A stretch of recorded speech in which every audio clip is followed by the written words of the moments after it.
लीला चौथी घर कि इन चारों को यामै भोग। सुनिरहेको होइन त? तीन लीला भनेको ब्रज, रास, जागरी, चौथी घर कि चौथो परम धामको लीला। यो सबै हामीले यहाँ भोगिरहेका छौँ। त बाणीको विषय के रहेछ?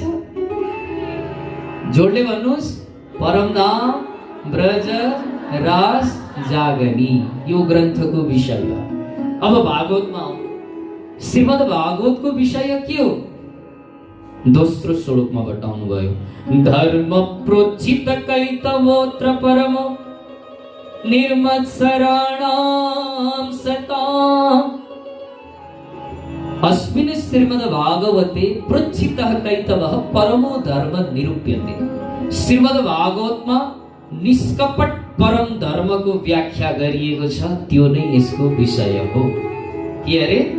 निष्कपट परम धर्मको व्याख्या।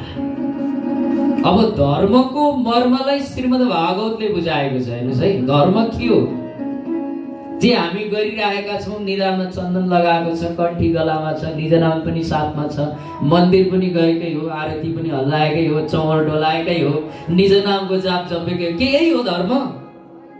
धर्म के हो त्यो हामीलाई भागवतले सिकाउँछ। अनि धर्म हेर्नु है, यो धरतीमा तीनवटा यस्ता महापुरुषहरू भए जसले हामीलाई चाहिनु पर्ने सम्पूर्ण विषय वस्तु खजाना प्रदान गरेर जानु भएको छ।